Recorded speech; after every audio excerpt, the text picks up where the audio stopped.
football is tonight, guys. It's party time, boy. We've got so many guests. It's party tonight. I tell you what, Carlos. Are you ready for a dance, mate? Here we go. Hup. Check it out. The cup of life is on, boys.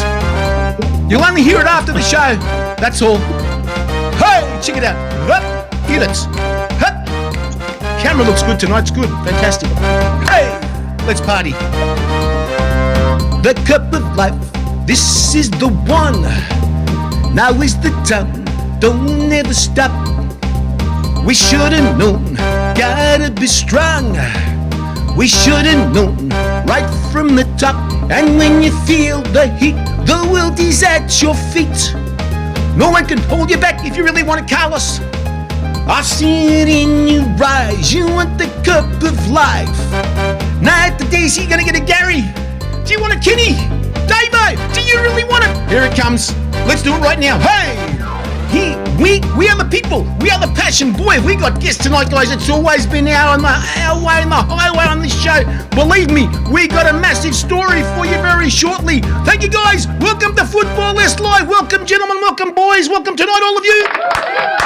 The crowd is screaming in the studio. You can't hear them yet, but that's happening right now. But let me just say one thing tonight, because before we start the show, I had some information yesterday, and it's all coming true today, that some certain gentleman is the new coach of Iraq, and that is Graham Arnold. Congratulations, sir.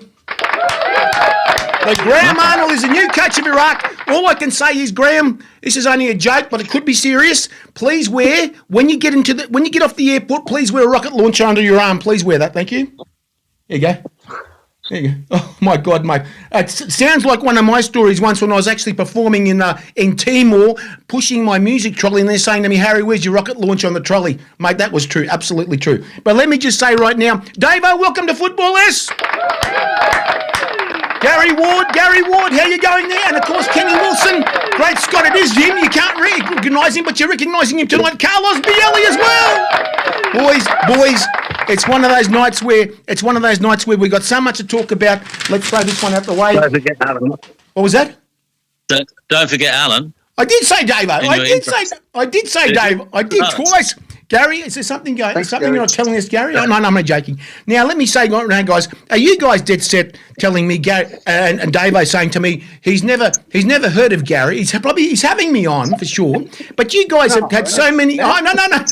You've had so many tussles on the field, and that photograph that I put up and showed it, Gary, to Davo, he's jumping up in the air. You've got your foot in the air. What game was that, mate? Apia at Lambert Park versus Melbourne, Croatia. That's amazing because you guys were playing for different teams at the time. 87, really. Now, what was the game like, Gary? Please tell us about that game. Jeez. If you can remember. The 87 game? Yes. I think it may have finished a draw 1-1, but I mean, all Apia really cared about at the time was staying unbeaten. No matter where we went, because we went the first 23 games from scratch unbeaten. So amazing stuff. Whoever we played, we wanted to make sure we wanted to win. But if we got a draw, we were still unbeaten. So it was, from Raleigh's perspective, we needed to keep the momentum going. But I think Melbourne Crash had a very good team in '87 as well. Yes. There was some really good players, but so did we. So I think it was a draw. So it was a draw. So you also had the cap. You had the cap playing, and of course, Davo, you guys play for different clubs. Of course, Gary at Preston, and you're wearing the Preston shirt. Is that right? Is that the Preston shirt or what? That's what the Preston. No, shirt. I could have done, but it looks like the Preston shirt. Now, Davo, you came. Yeah, you went from. It's not. It looks like it, doesn't it? It does, the same colours. But the thing is, Davo, you actually went across from South Melbourne, and both of you changed clubs. Both of you did. That's the other thing. So what was it like playing at different clubs at the time when you changed over? Davo? Oh, for me, it was.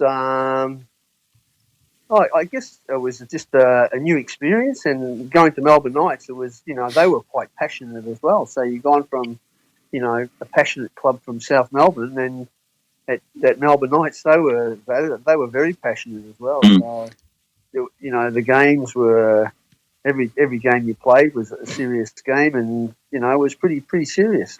It wasn't. We're talking Sure. about the NSL and the different passion that they had at that time, mate. The swearing, I'm not going to say this, the swearing in the different languages, that's fine, no problem, in the Italian and, of course, the Croatian. Carlos, I'll bring you on first. Well, Al, I was going to ask both of you.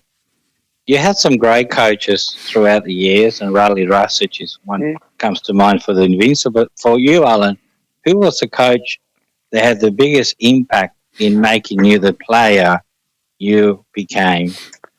Oh God, It's a hard question. We'll ask the hard questions. I don't think there's one. I think as you go, I think I was gifted in a way where I had quite a few good coaches. You know, when I was in my teens, I was lucky to have Ron Smith as a coach. He was a great coach for me at that age because he was a good teacher and he taught me about the thinking side of the game.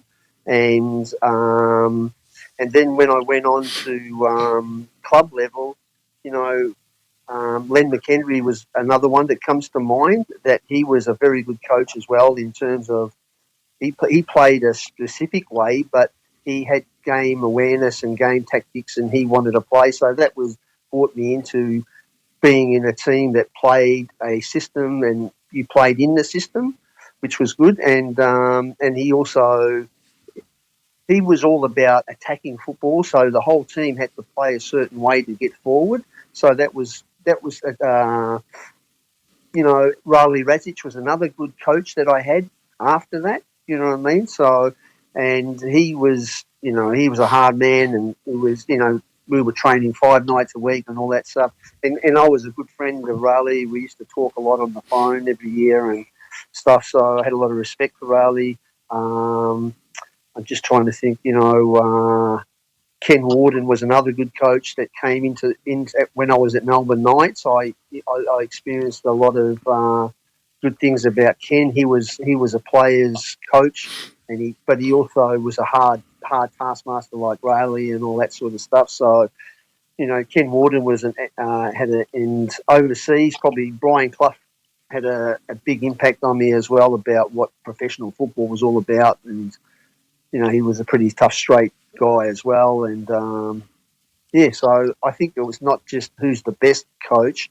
I think there was a number of coaches that all contributed in some way or another. Ian Hines, when I was a junior at Altona, Ian Hines was a great mentor and coach, and he coached me from under 11s, under 10s, under 11s, and then when I was in the under 15s, I started playing with Ian in the first team.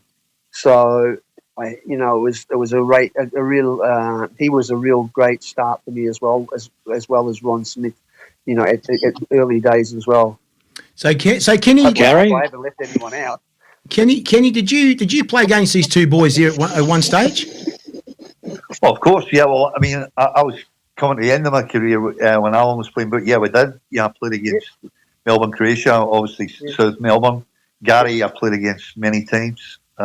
Gary's a bit older than me, but oh, here we go. Good try. Yeah, but yeah, I mean, we obviously from a coaching perspective, obviously, you know, there was a lot of good coaches around at that time, and you know, you mentioned Raleigh. You know, Raleigh was a dear friend of mine.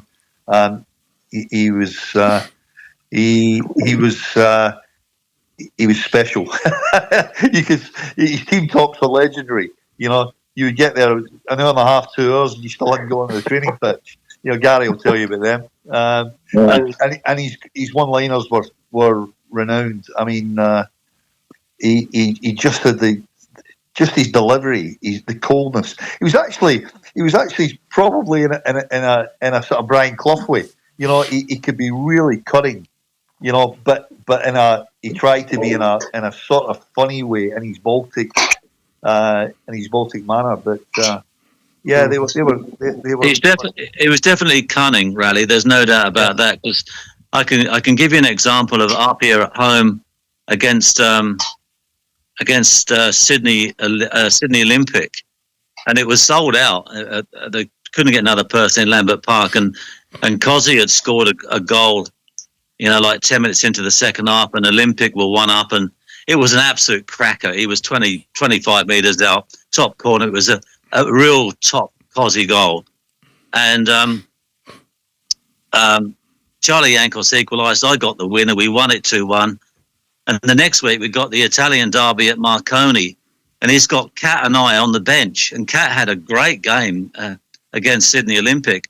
And we both said to Rowley, well, Gary got the winner and Kat had it was like man of the match. We're both sitting on the bench. What the hell's going on? I mean, we had to ask the question because, it was, Bosley Park was just packed. He said, don't worry, I've got a plan. I've got a plan for you two. And she said, well, so it gets to half time and Farina's taken a penalty. Tony Pisano saved it. And it's still 0-0 at half time. And we didn't look like we were going to come away with a result. So about 10 minutes in the second half, he sticks Kat on. And then 5 minutes after that, he sticks me on. And Kat scores and I score. And we win the game 2-0. Because we were so pissed off. Oh. We were so right.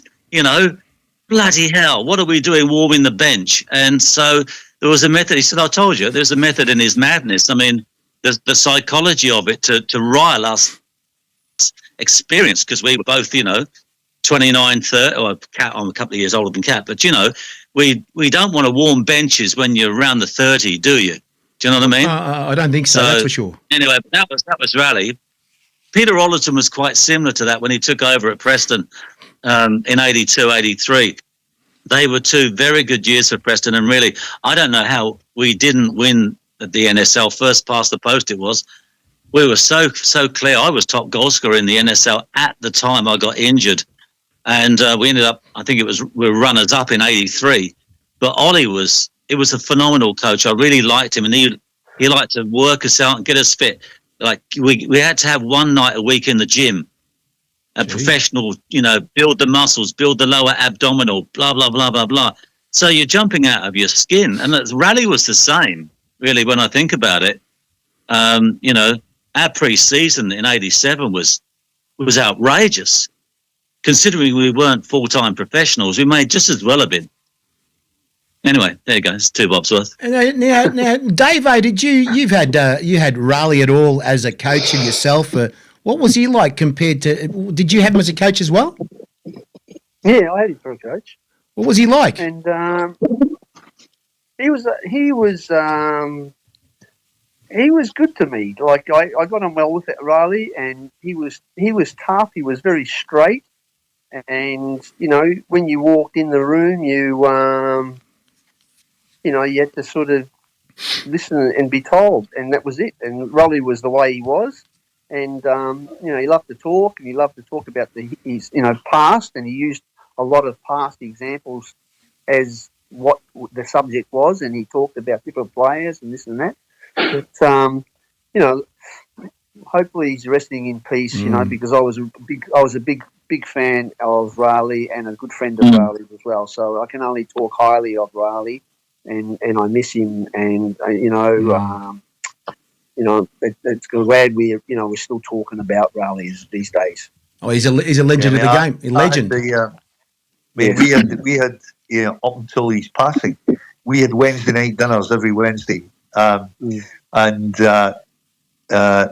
had it at Jack Servers' place every Wednesday, and he's Raleigh's wife Deborah would come three out of the 4 on the 4th week, because Deborah used to watch Raleigh's diet very, very strictly, right? And she controlled his diet. On the 4th week, she never came. And it was the Kentucky Fried Chicken. It was Kentucky Fried Chicken night. Oh, my God. He loved it. You've never seen Raleigh smile so much as on the 4th, at the end of the month, Kentucky Fried Chicken. So Jack used to go and pick it up and bring it back, and he loved it. He absolutely loved it. Kenny, did she ever walk in on you? Did Deborah ever walk in on you guys? Deborah knew it was his one. It was his one Wednesday night off for the month, and she knew he was being a bit naughty with the chicken. Oh, God. And the great thing was, Raleigh used to sit next to my oldest daughter. My daughters used to come as well, and he'd sit next to my daughter Ashley, and he'd talk to her for about an hour and a half and she never got a word in. And his life story, I mean, Alan would know his life story. Raleigh's life story is incredible. You know, his sister and his brother, how they were separated, you know, during the war, and they were in they got split up, and then they got reunited. I think it was the late 70s, early 80s. It's just an amazing story, unbelievable, you know. But yeah, I miss him dearly. Carlos, questions? I know you have one. Oh, well, of course I do. Now, this is for Alan. International football. You get called up to the Socceroos. What was the biggest difference between domestic football and international football, and how did you become a better player because you went and played for the Socceroos? Oh, God. I know we ask the hard questions. Obviously, you know, playing in the A League for a start, and the A League, NSL. Sorry, the NSL. The NSL, playing in the NSL, you know, you're playing against different teams, and obviously the quality of the teams vary. And once you got into the national team, it was all the top players of all the teams selected. So you're playing against the best of the best. The best of the best.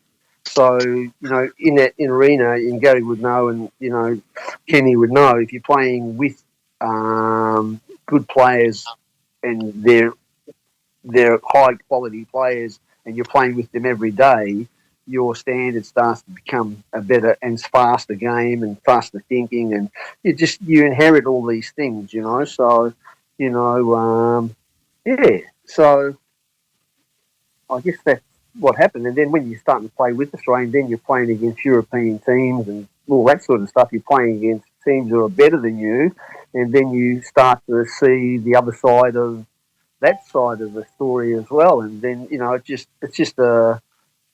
progress that, you know, we were fortunate enough to play against a lot of different teams, different national teams, played against club teams, and back in those days as well. And it was, you know, it was good, you know. It was a good experience, and I think back now, and they're just memories now, but they're all good memories and fond memories, and you forget, and it's good to sort of come back on the show and talk about these things now and then, because unfortunately, you know, past players and that sort of era has sort of been forgotten a bit. You know, and I think that it's sad, because in rugby league and in football AFL and all that, they always, you know, look to reunite and keep that, you know, that's the former players association type thing going. The men of league, yeah. Yeah, so unfortunately with the, you know, soccer side of it, the football side of it, our football, we don't seem to do that. And it's, you know, like, it's sad, because, you know, we're all getting older and we've all got the memories. We've all played against top players and different players and all around the world and all that sort of stuff. But, and even reuniting, you know, like I was at a function just recently where I was really looking forward to the function, because South Melbourne had a function on where they wanted to invite the 1984 national championship team to the club, and with Sydney Olympic players, they turned up. Peter Catholis and a few others turned up as well. And, you know, we had a get together, and it was put on by the club. And I was really looking forward to it, because I thought, geez, I haven't seen some players for 20 years, you know what I mean? And it was sad, because a lot of players half the players didn't turn up. And I mean, you know, the big name players as well, you know, they just didn't show up. And it was sad because I guess they had options, or I guess they had other commitments and all that. That's the feedback and all that. It was just sad that we couldn't all get together. And, you know, I sort of, and it is hard sometimes too, because I remember my wife, you know, our wives and all our girlfriends or whatever wives, you know, like they've got friends. They've got all girlfriends, and they got their friends. They go out. Our wives go out all the time. They're here, the commitments and all that. And she said to me, she goes, "You guys, you don't do it. You don't reconnect. You don't ring up each other. You don't go out with each other." So she goes, "Why don't you just do it and you have a good time?" So I said, "Oh, I'm going to do it." So I rang up a few guys, and I thought, we'd try to get, I rang up Eddie Krenchevich, I rang up Theo Salamides, Joe Biskic, Ivan Kalic, and I rang because I was close to all these guys during the years, and it took me about 3 months to get us all together. Gee. Unbelievable. Everyone was committed, but it took about 3 months before we could all get together and actually go. So Yes. that's the difference, I guess. And it's sad that we as guys as well, talking for a lot of the guys, we should be like our wives and go out and spend more time out with our with Quality time, yeah. Yeah, reunite again. I've got a message for you, Dave. Listen to this. So you've got a gentleman here by the name of Emilio Lucanera. He says, "Say hi to Alan. Very long time ago, played together with Jason back in Altona City Juniors. Hope all is well." That's what he said. Maybe you don't know him, whatever. But he played with Jason, and he was one of our guests once on our show. Remember Carlos? He was on our spoke to us about him going to Argentina, playing in Argentina.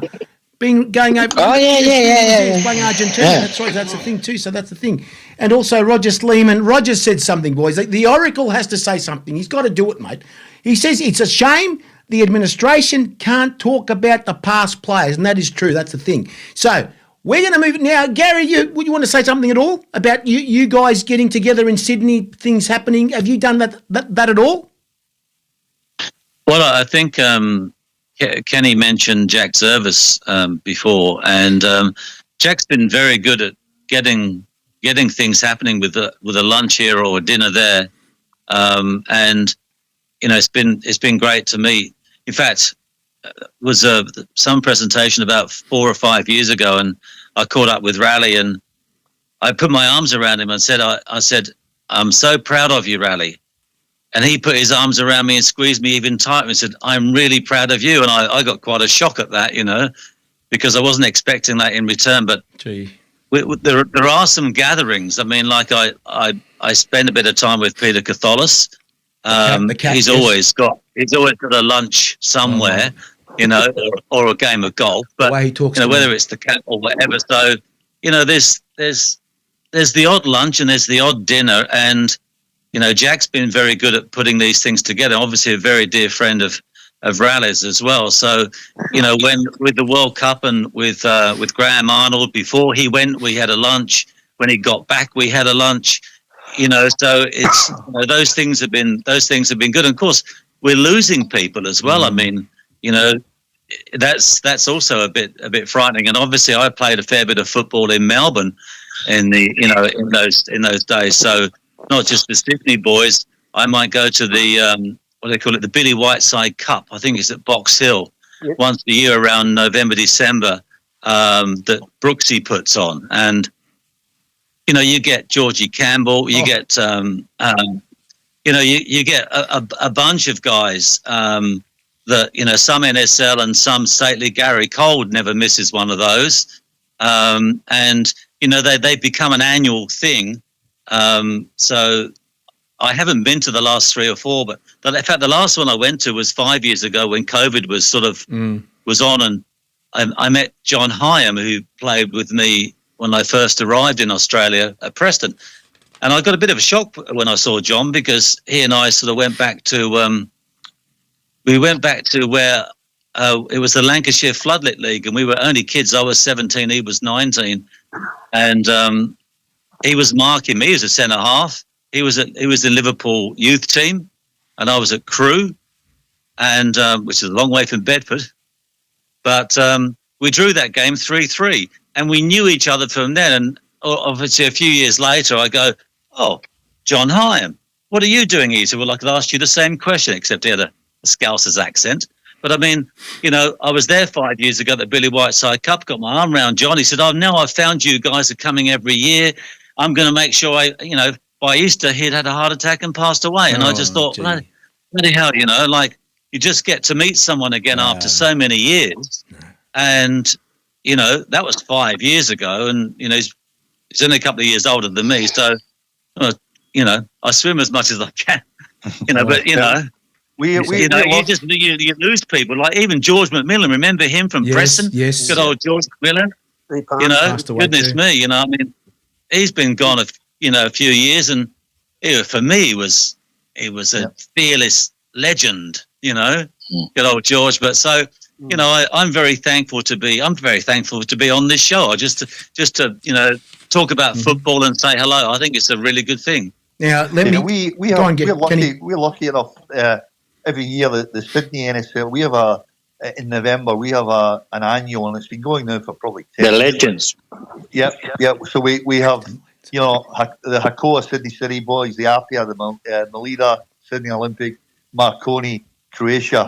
And we get a fantastic turnout for the ones that are still alive. But we're dropping off like rocks. But we have it every year in November, and we have it at the Coogee Ranwick, and it's quite informal, but, you know, we have people, not only just players, but old press guys. And back in the days where even Tommy Anderson and David Jack was coming before they passed away, John Taylor, all the guys that Alan would know and Wardy would know. We lost, everyone knows we lost Des Martin last week. Yes. We've lost Peter Stone. You know, we've lost a lot. Stephen Kamaz, who was a great administrator at club level. We're losing them quite quickly now. But probably the biggest one get together that we've probably had was the Heartbeat of Football in Sydney, and I think Andy Pascalides was going to try and take it to Melbourne.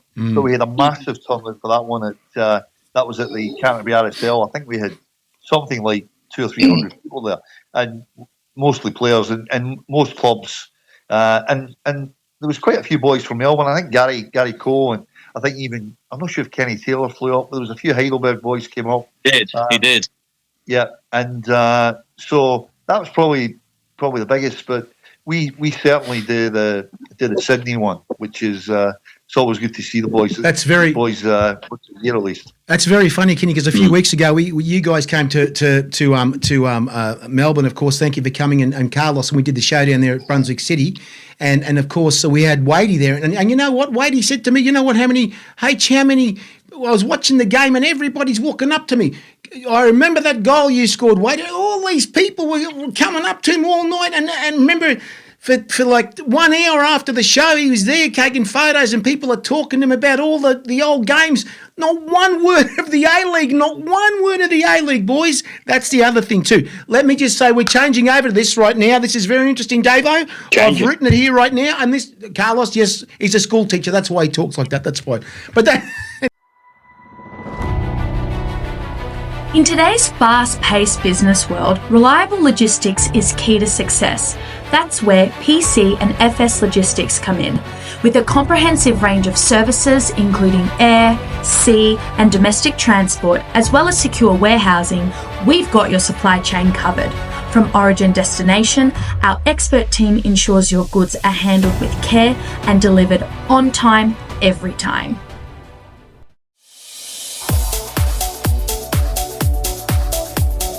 Do you have what it takes to become a soccer superstar? Look no further than Soccer Pro Academy. Led by experienced coaches, including a former Socceroo, the Academy provides world-class training to help you reach your full potential.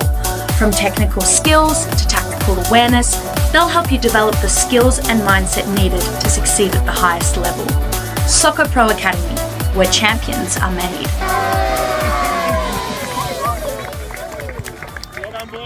Are you looking for the perfect kit for your football club? Try Arrow Sport today. From jerseys to shorts to socks, Arrow Sport will have you completely covered. We can even cover your merchandising line, including hats, beanies, scarves, jumpers, and so much more. So if you're looking for excellent lead times, great pricing, and even better quality, try Arrow Sport today by looking at our website at arrowsport.com.au. And even better quality, try Arrow Sport today by looking at our website at arrowsport.com.au. Looking for a haven to unwind and indulge? Look no further than Brista Cafe, nestled in the heart of Derrimut Village Shopping Centre. From decadent homemade gourmet cookies to scrumptious muffins, every bite is a delight. Everyone loves Brista Cafe, and you will too. So why wait? Visit Brista Cafe today and taste the difference for yourself.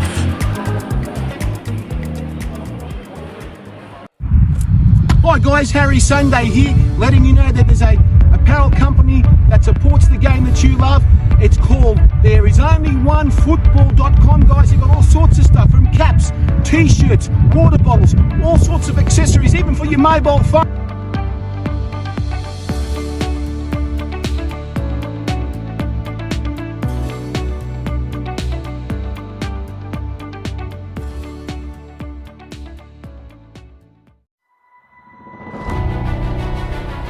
In today's fast-paced business world, reliable logistics is key to success. That's where PC and FS Logistics come in. With a comprehensive range of services including air, sea and domestic transport, as well as secure warehousing, we've got your supply chain covered. From origin destination, our expert team ensures your goods are handled with care and delivered on time, every time. Anyway, let me say, Davo, Jason's, of course, guys, this is very interesting for you guys to listen out there about the Jason, of course, was called up for the Socceroos a few months ago. And what happened to you? You're flying to Greece. He's flying to Australia. Did you ever envisage that happening at all, mate? You're going in the opposite directions at the same time, but you still got together. That was amazing, wasn't it, that time? But let me say this one, mate. He's over there playing. What club is it? Is it Volos or something? Volos? No, he's at Panathinaikos. Panathinaikos, really? Okay, the green and the white, eh? Fantastic, beautiful. They just beat Volos 3-0 yesterday. Gee, unbelievable. There you go. That's the thing. So let me say, you went to the games, you saw the games. I've got some questions here for you right now. The standard of the games compared to the A-League. No comparison. Really? Well, I think that's an unfair question. Look, I think it's not fair. Comparing apples and oranges. I think that's comparing apples and oranges. Really? Because the A-League is an A-League on its own right, and it's a very good league. And Greece is Greece, and you just can't compare. In my view, you can't compare. You could draw similarities between the two leagues, but I don't think comparing is. I think the thing is, the difference is that with regards to the A-League is sort of salary caps and putting in younger Australian players these days, whereas over there they're still buying. Jason was playing 3 years in the Belgium league, and he's just transferred into warmer weather, so he's gone to Greece. But they've got a lot of players from all over Europe playing in there, and all over, even Brazilians and all that. They've got a lot of different nationalities playing in the Greek league, and because it's the European market, they're not foreign players anymore. Back in the old days, there used to be just 2 or 3 players per club. But because of the European common market, they're not rated as foreigners. Yeah, so they can just come in. Jason's over there. He's a foreign. He's not a foreign player. He's there on the Greek passport because his mother's. That's right. He's got a Greek passport as well. So he's a local as a player. You know what I mean? And different things like that. So there's a lot of foreigners, and there's a lot of good foreigners playing in the Greek league still. Carlos, we have a message for you here. Standard up. We've got a message for you, Carlos. Here too. Am I in trouble again? Yeah, apparently the Oracle has told you off here. It says, Carlos, let Davo answer the question. That's what he said. That's what he said. Oh, well, I'm happy. I'm happy. Oh, my God. I'm happy. Look, I acknowledge that I didn't answer the question, but I do think the leagues are so different, and they have so many different angles that, of course, the Greek league will be more technical because of the richness of all the foreign players that come in and the competition that exposes you to European football every 2 weeks if you qualify. So that makes it a different league. The A-League is good in its own right, and we've seen some exciting youngsters like Segic coming through, and it just different landscape. Now, So sorry, Alan, to interrupt you, and sorry to Roger. it's going to be on now. It's going to be all right. That's why. So, for anyone out there who's listening tonight, if any of you are arrested for murder and you need a good lawyer, Carlos is the boy. Oh my God! He's just beautifully and very eloquently explained why he thinks there's no difference between the Greek football and Australian football. Oh my God, guys! I think he's actually got away with it. Actually, he's actually got away with it. Oh my God! And Gary, have you ever seen the Greek League yourself? Have you checked out any games overseas or Champions League games between the Greek clubs? Gary, you've seen anything at all like that to make a kind of opinion on it at all? Yeah, I'm a big fan of Greek football. Okay.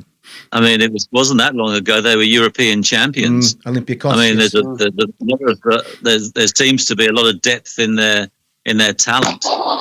You know, I mean, it's not what you call a massive country. It's kind of like Croatia in a sense. You know, I think both countries punch above their weight. I mean, you look at the population of Croatia, you look what they do on the world stage. You think, well, tell you what, that's not so bad, is it? You know. You've got 68 million people in the UK. Well, if just take England, I mean, Croatia do well. I think the Greek teams, I like watching them. They play with a bit of flair. They're willing to take risks. And I think, you know, if you want to entertain people and play that sort of football, I'm happy to watch it. I like Greek football. Now, Dave, I like it more than German football, to be honest. They just recently beat Scotland. I mean, that's exactly right. Yes, exactly. Yeah. I think with the top Greek players, just the quality is just the same as the top European players. I don't think there's one's better than the other or that. You know, the standard in Greece, the quality of the Greek players, I thought it was quite a good standard and quite a fast standard. I think if there was and I'm not talking about all the teams, but if there was a criticism, maybe from the foreign players, is that maybe some of the Greek players are a little bit lazy. That was what I heard. But in saying that, some of the Greek players are fantastic players as well. They're quality. They're from box to box and they score goals and they got the quality and that's why they're in the Greek national team and it's like every league. Now what I'll do is I'll ask you about the young kid, the 17-year-old.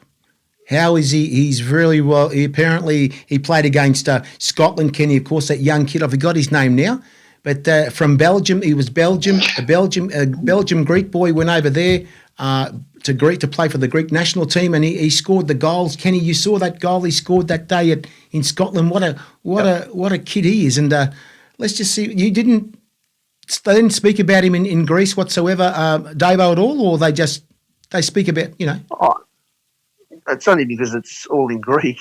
Oh, that's right. I get you. I get you. They might have mentioned his name all along.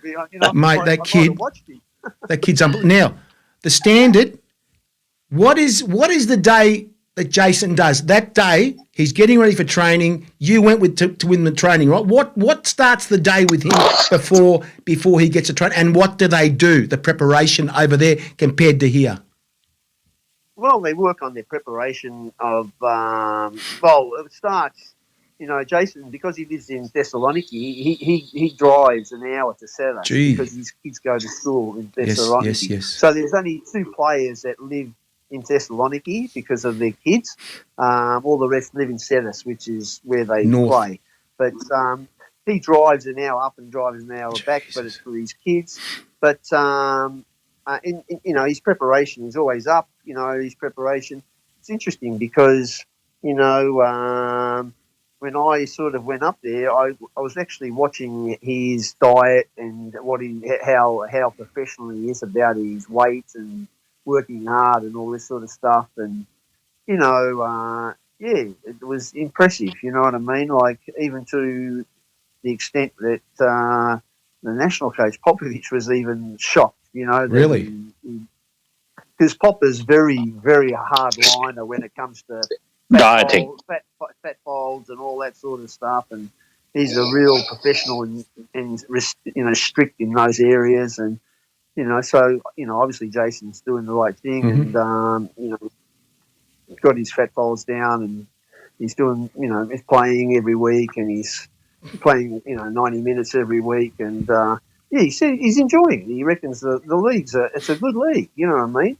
So it's all positive. Oh, so I'll just get to Kenny here. Kenny, now, Panathinaikos was a very famous Australian player. Played there too. You might have played with him at the time. Maybe you were retiring at the time, and that was Chris Kalantzis.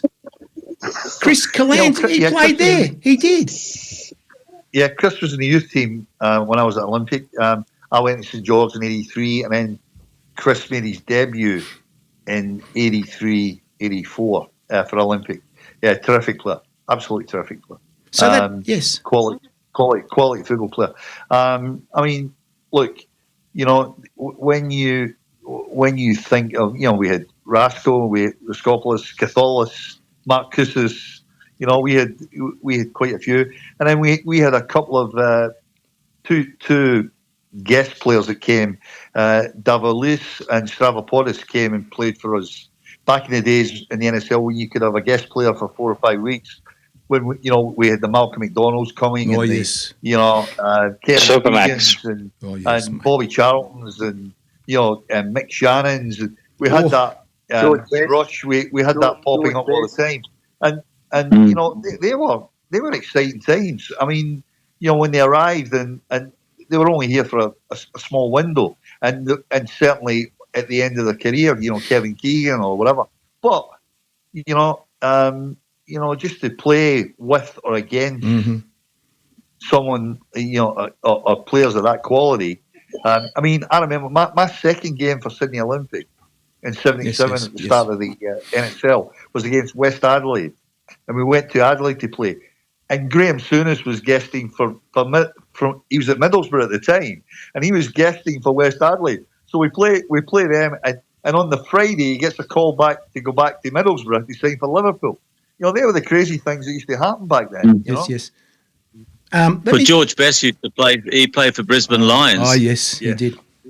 And I think it was 82, 83. I remember 83. I think because Preston Macedonia went obviously up to Richlands to play against. We were a good side in '83. I've got to tell you, because we had Zarko Ojikov had arrived, and at midfield was, Georgie Campbell, and you just start looking at that Preston midfield and Claude Lucchese and I up front. It was like a dream come true. We couldn't fail to score, but we went up to Richlands and we did beat them 4-1. And we had Alan Whittle as well from Everton, who I think it was his last game. But I mean, on the other hand, you got an 18-year-old Alan Hunter in the young Socceroos, and I remember saying to him, "I'm going to teach you how to play football today." Oh, gee. And he keeps reminding me. I said that to him, but anyway, I mean, look, I don't know why I said all sorts of psychological things, but the bottom line is I'm looking on the other side going, oh, that's Georgie Best. Oh my God, this would be interesting. So I'm finding myself just watching his footwork, Oh. I mean, so he was a guest player, 5 or 6 games for Brisbane Lions. I mean, how fantastic is that? For football in Queensland, exactly. George Best is coming to play here in Western Brisbane. Now, let me say... in 83. In today's fast-paced business world, reliable logistics is key to success. That's where PC and FS Logistics come in. With a comprehensive range of services including air, sea and domestic transport, as well as secure warehousing, we've got your supply chain covered. From origin destination, our expert team ensures your goods are handled with care and delivered on time, every time.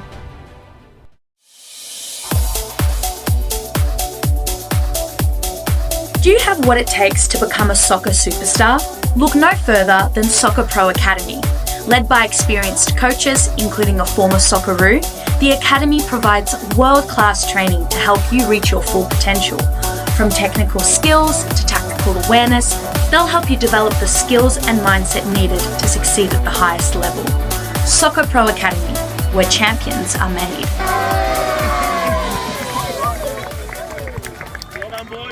Are you looking for the perfect kit for your football club? Try Arrow Sport today. From jerseys to shorts to socks, Arrow Sport will have you completely covered. We can even cover your merchandising line, including hats, beanies, scarves, jumpers, and so much more. So if you're looking for excellent lead times, great pricing, and even better quality, try Arrow Sport today by looking at our website at arrowsport.com.au. And even better quality, try Arrow Sport today by looking at our website at arrowsport.com.au. Looking for a haven to unwind and indulge?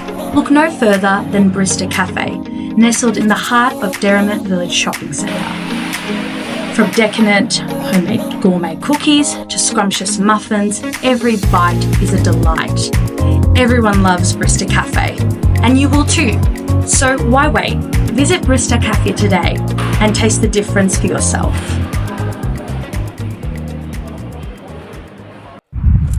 Hi guys, Harry Sunday here, letting you know that there's a apparel company that supports the game that you love. It's called There Is Only One Football.com, guys. They've got all sorts of stuff, from caps, t-shirts, water bottles, all sorts of accessories, even for your mobile phone.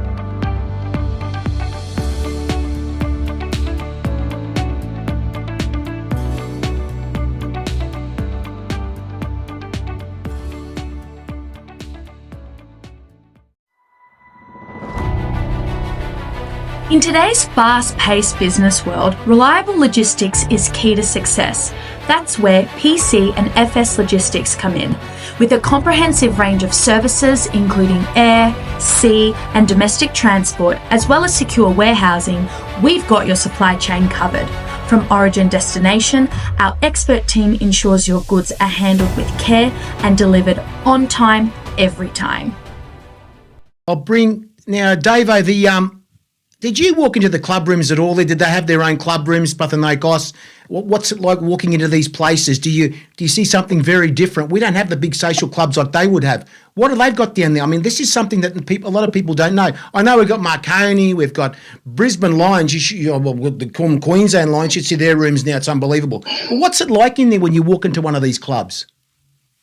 Well, to be honest, the club where Jason played, because he lived so far away, they had their club in their social area, and a lot of the players, would go there just to show their faces and then pretty much head off home, because after a game they just wanted to recover and start, So I didn't see too much of the. And with the away games, they were on a bus and back home straight away anyway. You know what I mean? Well, back to the hotel, straight away. So they're back into recovery. So it was more about recovery and just getting people going with ice packs or whatever. They were all on the bus going back to the hotel, or they were in the first aid area, and then coming out, and that was it. There's no real social event for a lot of the players after games. Carlos? That I saw, anyway. Yeah. I'm in trouble again, am I? Yeah, you are. It says something. No. Just a question for both Gary and Alan. Obviously, we had 28 years of NSL. We're now into the 20th year of the National League, so we had 48 years of a truly national sport. But how has football evolved from the NSL to the A-League? To me, the way the ball is made has changed the way it's played. To me, that's one big change that has affected football. But from your view, how has football evolved over time from back in the 80s to today, Gary, first? Well, you had the Institute of Sport for Football in '86, wasn't it? Steve O'Connor was involved in that. So in my later years, I started seeing some wonderful players coming through from that, that were 18, 19, 20 years old. So the development in the NSL looked like it had, like Kenny was saying about guest players. I mean, there's nothing more exciting and to drive you than seeing somebody that's almost a hero on the other side of the park. So when you can have these guest players, I think the NSL, the crowds were closer, the pitches were uneven. You didn't have the sort of surface that you've got today, so your first touch had to be really good on either side. I mean, I get fascinated when they say it's on his weaker side or his wrong foot. I said, I don't even know what that means, This is if you're a footballer, you've got to be good on both sides, and no matter what, you want to take a free kick and bend it over the wall with your left or your right. It shouldn't make any difference. You should be able to do it with both. So I think that technically we were better players, and it was more attacking, and your skill levels. I guess look, the world has changed in terms of technology. If we had nothing to do, we could always go and play football even if it was a winter's night in England. You'd scrape the ice off the tarmac. You get ice poles a yard apart. You got a red ball and you got the moon and some snow around to give you some light. And you just play 2-touch 5-a-side until it was, it was already dark. It was dark at 4 p.m, but you'd still play until 8 o'clock at night until your mum came looking for you, saying, "Can you just come in?" So your touch, and it's like I get frustrated when I look at the A-League and their first touch or their ability to deliver a ball when their heads are not in the right space. Can you not see the space there? Can you not see that? And from a striker's perspective, can you not see that you've got to make that run? They hesitate, you see that? Gary. They hesitate a lot. They hesitate. You've won 2/3 of the pitch, and then you go back 2/3 of the pitch. If you're 2/3 of the pitch up, play a dangerous ball, ping it into the box, bring the midfield up. Put the pressure on, for goodness sake. What's the point otherwise? Gary, I start yawning halfway through the A-League, and I know I shouldn't, and I wanted to do well, and I'm so happy for Auckland, bringing big crowds and excitement back in, but I would much rather play in the times I played. Now, I would say that, wouldn't I? Oh, well, let me just say one. Actually, those times are coming back. And you know what you just said? What you just said was basically we're going the full circle right now, everyone listening right now. And you've all got the messages and the information on Facebook and I'm calling. Don't laugh at me, guys. They call it the championship. Guess what I've called it? And we're going to get T-shirts made up as well. It's called the NSL Championship. You can't just call it the championship, boys. We're going back to the old days. We're going back to 2.0 here right now. So let me just say the first game, now this is a beauty. Kenny, I'm sure that you're going to come to Melbourne for this game.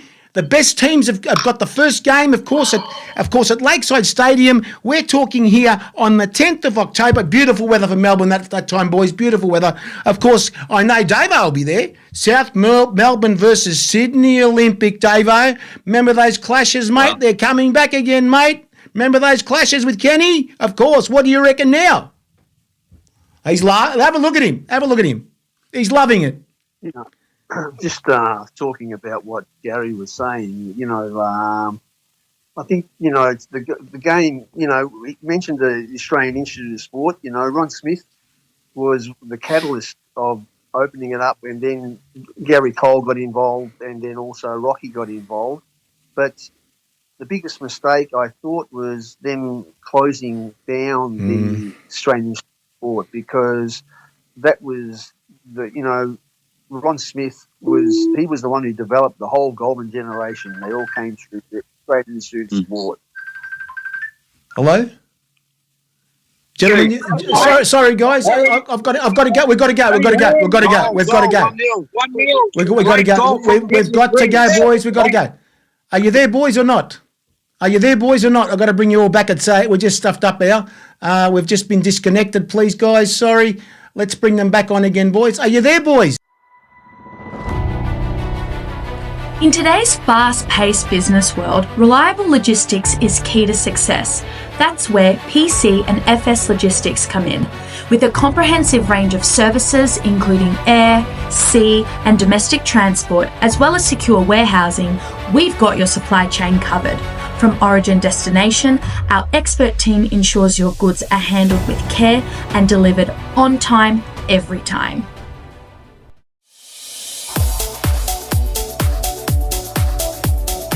Do you have what it takes to become a soccer superstar? Look no further than Socceroo Academy. Led by experienced coaches, including a former Socceroo, the Academy provides world-class training to help you reach your full potential. From technical skills to tactical awareness, they'll help you develop the skills and mindset needed to succeed at the highest level. Socceroo Academy, where champions are made.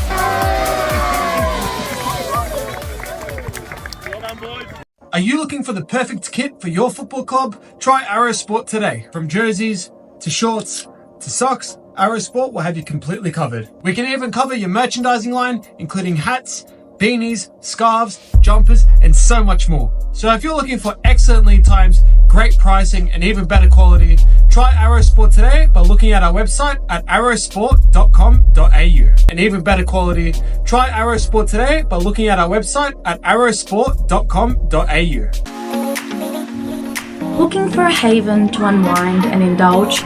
Look no further than Brista Cafe, nestled in the heart of Derrimut Village Shopping Centre. From decadent homemade gourmet cookies to scrumptious muffins, every bite is a delight. Everyone loves Brista Cafe, and you will too. So why wait? Visit Brista Cafe today and taste the difference for yourself.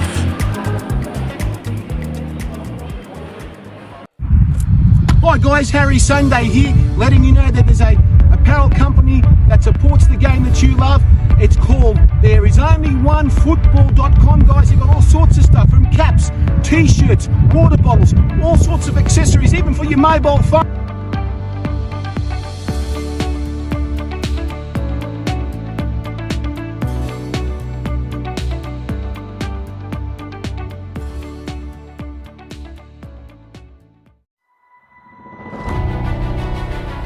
In today's fast-paced business world, reliable logistics is key to success. That's where PC and FS Logistics come in. With a comprehensive range of services including air, sea and domestic transport, as well as secure warehousing, we've got your supply chain covered. From origin destination, our expert team ensures your goods are handled with care and delivered on time, every time. Are you there? Sorry, guys, we just got interrupted there. Apparently, I got a score for you guys. I got a score for you.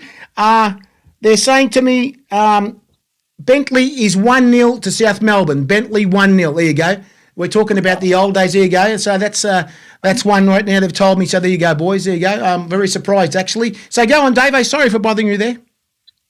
No, that's all right. I'm just saying that I think that back in our days, I remember we'd all be working 8 hours a day and then going to training and then getting on the field and then playing. But I don't know if it's right to say or not. I just think maybe the game's changed a little bit. I thought it was a lot. I thought the mentality of back in our day, they were a lot. Nasty. We were nasty to win.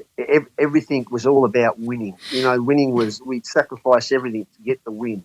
And back in those days, you could tackle from behind, you could do things. It was a lot more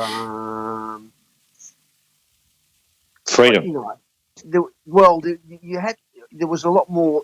The game was everything those days. I'm not saying it isn't, because my son, I used to watch Jason play at Melbourne Victory, and Melbourne Victory at the time, they were a good team. They played well. They won the cup and Australian Cup and all that. So, but for me, like Gary was talking about before, I think the game's changed a bit as opposed to the philosophy. And when I say about the philosophy, it's like keeping possession, and you talked about playing balls forward, and you look at the game and you see how often do they play the ball forward, and I'm talking about defenders, yes. Fullbacks playing it into the striker, as opposed to playing cutting the lines and doing that sort of stuff. But this day and age, it's a lot of it seems to be a lot of coaching is about keeping possession and slowly building up, and then getting that pass, or how many times we put balls in the box straight away instead of trying to they pass it around 10 times and then put the ball in. You know what I mean, and all that sort of stuff. Don't you love it when it's varied? I mean, for instance, Tottenham last week in Europe, their first goal, a couple of throw out, here you go, long ball, Maddison, goal. Yes. And I'm going, well, okay, so everyone's expecting Ange to play it out from the back and take 15 touches to get it to the halfway line. Gary. And then bingo. Sorry, mate. Gary, you're not going to believe this. That was exactly what was next, mate. It's right here, right now as you're talking. Exactly what we're talking about. You guys know Ange Postecoglou. You both know him. You know he's coached. Yeah. You've been to the games in England. You've seen him coach. Is that right, Gary? You've been over there? I went to Celtic Park, yes. We had a chat when I was having some surgery, and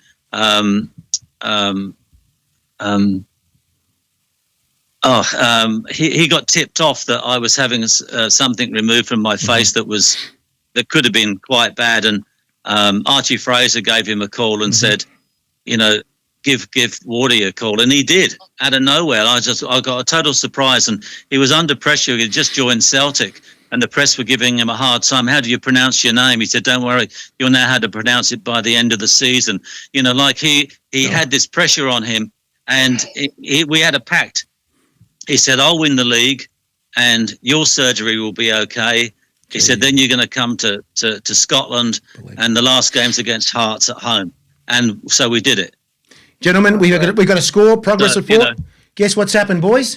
South Melbourne won. 1-1 equaliser. Unbelievable. And don't forget, if this ends up in a draw, it's an Australia Cup game. It's penalties, eh? There you go. That's what's going on. So let me just say about Ange Postecoglou. Carlos, did you see the game the other day when they played against West Ham? I couldn't believe it. I thought they should have won that game. But anyway, they're playing this team called Bodo Glimt. Sounds like some kind of bloody disease or something. Bodo Glimt. They've not lost at home all year, so it's not going to be easy. I know. And look, away from home in Norway, only 2-goal cushion. He rested 11, almost an entire team against West Ham, and it's going to be a tough game because there's only 2-goal cushion. And the Norwegians have proven that they're a good team. They went to Italy and put on a really good show. They're not there because they fluked it. They're there because they could actually play. And look, the key in this game is, Ange's team can be diabolical defending, but they can also defend really well at times. So hopefully they can defend when they need to defend with discipline, and if they get a goal early, then it makes it easier. But if they go 1-0 down within half an hour, then it's going to be a long night. Kenny, let me tell you, Kenny, you're talking about the Arctic Circle here. We're talking about Norway. We're talking here something, the Scottish, how close is the Scottish weather? Same thing. Yeah, well, I when I was at Rangers, I played in Iceland. Gee, my God. And people don't realise that in the European summer, Norway, Iceland, these places, it's 24 hours daylight. It doesn't get dark, right? Can't sleep. So it's not quite what people perceive it to be. Now we're starting to get into Norway. I mean, May, June, we're in May. It should be sort of starting to warm up a little bit. Should be. I mean, it's still going to be warm, but it's certainly not going to be minus 5. But it's ironic what David was saying and what Gary was saying, how the game has changed. If 10 or 15 years ago you'd been talking about Tottenham Hotspur taking a 2-goal lead to a team in Norway, you would put your house on it, wouldn't you? Absolutely. Yeah. You would put your house on it. Now we're actually talking about the potential that a Norwegian team could come back from a 2-goal deficit and possibly beat them. It's quite ironic. Oh, really. let me tell Dave. Can you keep going for a sec? Keep going. Yeah, no, I just think it's exactly what David says. The game has changed from a perspective of how people look at it and how they perceive, the games played and the expectation. 10 or 15 years ago with big clubs, would never lose against a Norwegian or a Swedish, or an Icelandic team. No, the media drive this. Well, he's not had a good season. 2-0. If they scored quickly, game on. I'd be putting my house on it that they win. I wouldn't imagine. And I think he'll go there and he'll play it quite tight, and he'll play what Gary says. I think he will play a bit of a counter-attacking game. I think he'll do that and see if he can catch them on the counter. Let me Strong and Madison. Let me tell you, Davo. You know Ange very well, and of course, and let me tell you, I don't know how he's going to pick a team for this. We're talking here synthetic, by the way. They're playing on synthetic. They're playing on an icy surface on synthetic. I mean, what sort of game's that? And so, what sort of team would you be picking for that? And you know, Ange, would he be picking a specific team, runners or something on that sort of? But let me say that's Thursday morning, and of course, and if he makes the final, he plays in Bilbao, Spain. So, what do you think Ange will do in that sort of weather?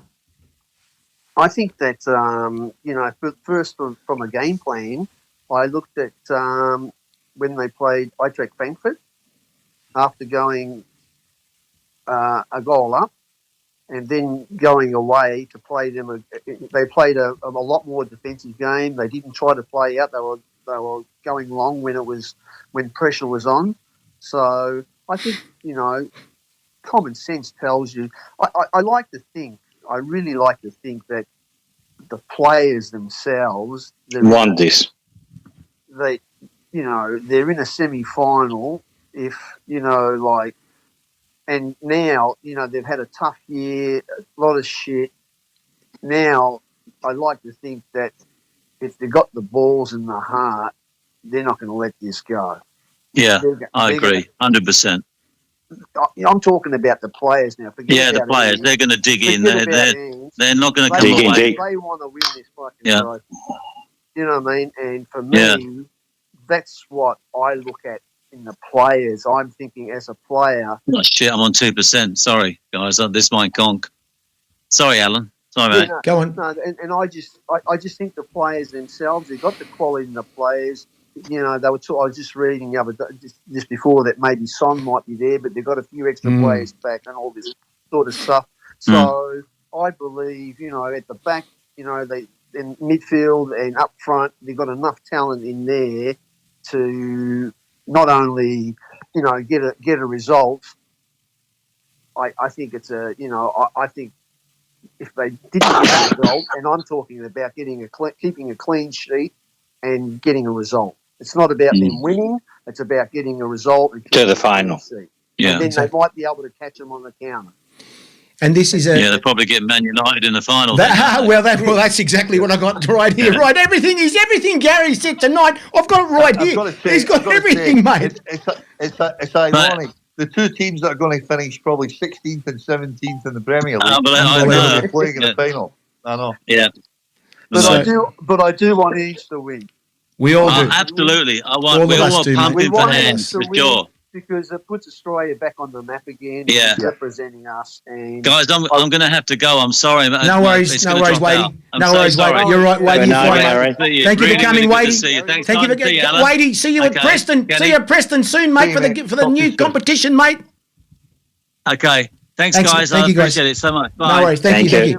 Now, bye-bye. Now, Kenny, let me get back to you, Kenny. Now, how many years has it been since Tottenham won a trophy? Oh my God, mate. Oh my God! It's 91 or 92. I can't believe this. I cannot believe it. Time before that was 1981 because it was the 10th of May. It was my daughter was born. I was actually Sydney Olympic. We were playing in Brisbane Lions. And Tommy Docherty was our coach, and he was doing the commentary on ABC. And they beat. It went to a replay, but that was when the Ardiles and Villa days in Tottenham. So that was 81, then 92. It's a very empty trophy room. But I'm with Alan. It would be great just from an Australian perspective, it'd be great. I don't think we're in any illusions. I don't think, regardless whether he wins or not, I don't think he'll be there next year. But he's reached a great height to be coaching in the English Premier League at a club of that magnitude, which is Spurs. And Celtic, he's done a fantastic job, certainly representing Australia, and he'll get it. he'll get a gig. You know, he'll end up even in the Well, I've got, Championship or yeah. they're tipping him for the Greek national job. Now, whether you know that happens, I don't Yes, know. But he'll be around. I've got a scoop for you too, guys. I've got a scoop here right now. A scoop. No. There's talk right now about Leeds United wanting Ange for next season. Davo, Leeds United have made an approach, they're saying. So I tell you what, if he wins this competition and all of a sudden he's going to Leeds next season, do you reckon they're going to keep him at Tottenham or what? That's the other thing. I mean, he's going to be playing against him too. You know, imagine if he does better at Leeds. For me, it'll be interesting to see. Like, I want him to win the cup. So first thing is let's get the result over the line with the away game in Norway, and then play it by ear. Because at the end of the day, you know, there's no easy games. You can't keep talking the future about things. It's a stepping stone. Exactly. And for me, he's had a tough year. Oh, mate. I hope he doesn't have to leave. To be honest, but he might want to leave them after what he's been through. Oh, mate, I've seen it. But you know, if he could stay there and if he moved on, I don't know. I just hope that I play it one game at a time, and I hope he can win it. You know, beat Man United in the final, and then win his trophy, and then stick it up everyone. Exactly. You know what I mean? So, and then let's see what happens then. You know, it'll be interesting. Yeah, Carlos. I think what has been forgotten about historically, Tottenham has been a very frugal club in purchasing players, and unfortunately, you could buy youngsters, and he bought a lot of youngsters with potential, but they're probably 2 years away from reaching their peak. So the next manager will inherit a team that will go places because they're all under 23. So unfortunately, if you want to win some trophies, you have to spend some money on quality players to help the youngsters develop. And you lost Harry Kane. Oh. He will score. He will score every week, and you got this money. So I think it's been a bit unfair for Ange because while he's bought in accordance with instruction from Levy for the future.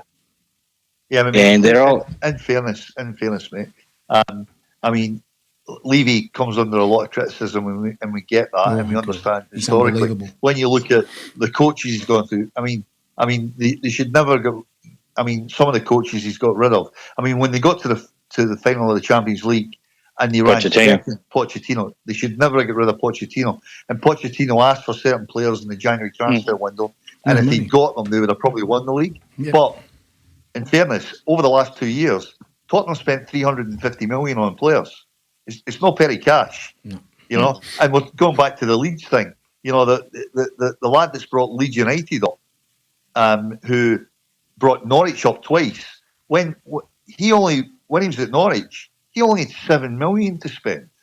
You know, so I would doubt very much if Ange will be going to Leeds. They won't get rid of the lad that's brought them up. But they've got the best stadium in probably Europe, possibly the world now. Multi-purpose stadium is sensational. I mean they're attracting pitches for concerts and AFL and all these. It's amazing, absolutely amazing. And you know, I think they bought some, a bit like Man United. They bought some players that probably haven't produced. What they should have been, and the better players like Song, and obviously they sold Kane, but Song, they've got aging players now, and I think that's probably been a little bit of an issue defensively. He lost a central defender with an injury for 8, 9, 10 weeks. It all mounts up, but that happened to Arsenal as well. And unfortunately, fortunately or unfortunately, that's why you've got 20. I mean, Alan will tell you. I mean, when we played back in the 70s and 80s, we had a 15-man squad, not 22. Oh, mate. And you had 2 subs. You had 11 and 2 subs. That was that. Gee, that was that. You know, they were talking about the kind of 4 or 5 subs, goalkeeper, extra goalkeeper. You know, like it's a different world, completely different world. And it was a tough league. You never got injured. Never get. I know. I mean, Tough. You get a single one. You get a scratch on. If you did get injuries, you bring in a couple of boys for the youth team. You know, 17, 18-year-olds. Yes. You bring them in, a Mark Kusis or a, you know, and that's what used to happen. And but I laugh now when I look at it and go, you know, 22 players, and people say, "Oh, we've got 5 injuries." Yeah, but you've still got another 8 or 9 players left honestly. that you spent hundreds of millions of dollars on, you know, or pounds or euros. It's I mean, some of these players, when you look at them and you go, well, we've bought you for 40 or 50 million, and you've only played 5 games or 6 games. I mean, you remember the lad Phillips from Leeds United? He's just disappeared. Man City paid 70 or 80 million for him. And then they loaned them out. And I've lost track of where he is now. I think he's in the Championship somewhere. I think he might even have been at Ipswich. Yeah, he was at Ipswich, Online, yeah. We've got a progress report, gentlemen. We're into extra time. Looks like it could be going to penalties, South Melbourne, Bentley Greens. There you go. So everybody out there, it's not even on Facebook. It's not even on YouTube. We're just surprised why it's not even on TV. That is ridiculous. It's Australia Cup game and part of the Doherty Cup as well. But we can't see it anyway. Just can't believe it. At least you're watching football less out there, guys. That's the main thing. That's the thing. Davo, your last thing on, of course, the game. It's on Thursday morning between, of course, Bodo Glimt. What a name that is. Bodo Glimt. I'm just trying to work out what I can say about that name. But, of course, I think, Andrew, I think they've got an opportunity to win this. You think they'll win it this time? You think it'll be 2-3-0? What do you think? I think it'll be a close game, but when I say close game, I don't think there'll be too many goals. I'm looking probably maybe for a 0-0 draw or a 1-0 win somewhere. So it's a 0-0 draw, that means they're through. Yeah, that's right. They're through because they've got the 2 goals up. Right. Even 1-0, even if they lose 1-0, he's through. Yes. So that's what. Look, I think the key to that game is if Solanke is fit to play with Richarlison up front and Madison. I think he's injured. Madison's injury cloud. He's not playing. Well, he didn't play against. So if these 3 play. And I think Solanke is your classic goal poacher, and Richarlison opens a lot of spaces. So if Madison can control the tempo of the game, if they play at their best, and the back 4 stays tight, and Vicario has been instrumental in keeping Spurs in the game as well because he has played some really good games and great saves, I think they're with a chance. But the key is control the game, keep the ball, and pinch a goal on the counter. Solanke, Richarlison, Madison can do it. Song, if he's fit, is another key player that could make a difference. So this is on Thursday morning. Dave, are you going to wake up and watch it? Of course you are. See Ange get through. Of course. And you, Kenny, you going to watch it yourself?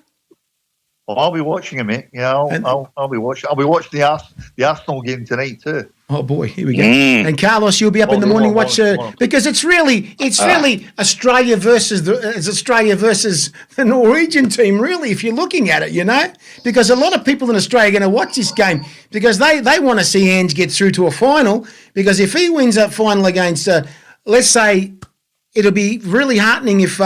Manchester United don't get through. That's the other thing. Can you imagine that the 2 English teams playing in Bilbao? How are they going? And then Ange's prophecy comes true again. I have brought you a trophy in my 2nd year. So the football prophet he did mention that. Lives to tell the story. And he did say that. He did. We've got a week. This week we've got a fantastic week of football because we've got Inter Milan, Barcelona. Yep. We've got Arsenal, PSG. Yep. We've got Tottenham, and we've got Man United. I mean, it doesn't get much better than that, really. And you got West United and Adelaide, and you got the Wanderers against Melbourne Victory.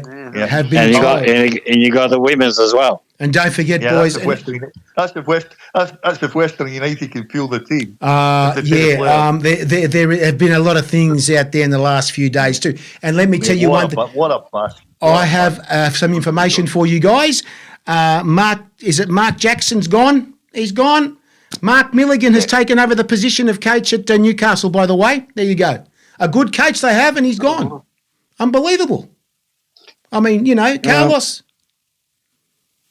Well, you got to feel sorry for Jackson because he lost the spine of the team, 6 players that won the treble. And no matter how good... Sorry, mate, you're talking about Central Coast. Central Coast. Yeah, Central Coast, that's right. Yeah, Central Coast. Yeah, so no matter how good your academy is, you cannot replace the spine of your team with youngsters. Exactly. And you judge by your results, and he's gone. Stanton, obviously, is gone. I think Ufuk Talay, he's gone too. Although he has a year in his contract, he could be under a cloud. And then Carl Deere, it also decided to part ways with Adelaide. So Sydney's looking for a coach. They go homegrown. Robert Stanton, it's just lives down the road. Ruben Zadkovich is gone too. The league's totally financially crippled, mate. It can't be funded. It doesn't fund for a full-time competition. They can't fund it. You've got the Central Coast Mariners, who have been the most successful team in the last three seasons, sold all the best players, and still are losing $2 million a year. I had a lunch today with Archie Fraser and Jack. There's a few people there. And I said, I'll be surprised if Mark Jackson will be there next week. And what's happened tonight? He's gone. Because, they cut the budget again by another 20%. They cut a budget that they never had a budget. I mean, they never had any players anyway. I mean, it's an absolute disaster. Western United, disaster. The final... disaster. I mean, there is a new... Disaster. There is a new ownership group that bought Western United, and I think after 12 months of due... You know that naive, mate. The Russians have bought it, yeah. You know that naive to think that they're not going to get through. At Perth, right? It won't get through. It won't get through. I mean, what happened at Perth? I mean, Perth. There was all that promise. They bought it for $1. And what's happened? Disaster. They were getting 17 and 18,000 people in the games. It's embarrassment. It's absolutely embarrassing. Western United. They don't. We've discussed it many times. Their demographics where they are, 75% of the population is Indian, and they don't. Yep. They don't attack the core population. It's crazy, absolutely crazy. Newcastle is pretty much playing a youth team. They've got all these academy kids. They're paying under 45 grand. You've got the Central Coast Mariners doing the same thing. Sydney FC, their worst performance in probably 10 years, haven't made the playoffs. Western United's first season in the league, they won the league. Auckland have done the same thing. Now, is the American owner going to come and say, was it worth it? Well, I think he'll be reviewing what he's doing and how much he's spending. Apparently he's upset. He's very upset coming to this league. Absolutely. He's very upset. Yeah. Dave, I actually think Melbourne City will win the grand final. I think Melbourne City are coming. The last 3 or 4 weeks, they're really peaking. They're peaking. They're looking really good. I think they'll win it. But hey, Dave, the thing I'll ask you is that you must have been out to Western United down at what's that area there? Is it Tony? Have you been out there to see the ground? Have you? You must have been at. No, really? Guess what? They're playing They're playing the elimination final down there. Oh my God! I'm wondering, will the Adelaide supporters support this? Will they turn up and play there? I mean, will they turn up and watch their team play, or and then Western United having maybe 200 or 300 people? That's the point I want to make. It's too far out in Melbourne. Too far. Look, that part of Melbourne, correct me if I'm wrong, but it's a future urban growth area. It is, yes. There's 30, 40 hectares, and the local council, part of the deal was give you the land, you develop the infrastructure, create a mini city. So hopefully the new ownership group will continue, because I will envisage it if the plans that are in place within 5 to 10 years, that little stadium becomes a boutique stadium of 12 to 15,000 with a lot of infrastructure and housing around. That's the whole idea. Yeah, but council gives. So we just have to wait and see. Carlos, they're not And going it's your home ground. I love your optimism. Do you No, really it's not think gonna the happen. A-League will be around in 10 years?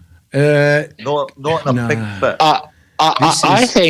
I think with all due respect, I think we're taking I think at the beginning of the season, when the allowance from the APL to the club was cut substantially, everyone thought it was going to be the end of the league. And yet, the league has flourished. We've got the highest scoring ratios of any league in the world. We have seen 5-4, 4-3, 4-4, week in, week out. So I think the league has a future. I'm not as pessimistic as all the doomsayers. And I think I'm looking forward to the championship at the end of the season, because it gives the minnows of Tasmania, northern New South Wales, who have a minuscule budget in comparison to Marconi, to aim to play against the best. And hard work and tenacity will get you there. So I think the A-League will survive, and it has survived this year when everyone said it was going to be terrible. The goals are there. Yes, the crowds are not here nor there, but 10,000. The Wanderers getting 10,000. West United is struggling. MacArthur is struggling, and that is true. But I think the product that people are seeing is great. But we're spoiled for choice because television coverage. That's the thing. 28 years ago, in the All National League, if you didn't go to the game, you missed out. Now I have a choice. But just remember, I could go to the game or I could watch it. Just remember this in the conference. But mate, I have to ask, on what basis do you think that the A-League's flourished this year when all the teams are falling over? Well, I think football-wise, we have had the highest scoring ratio in any league in the world. We have seen some amazing football from the youngsters.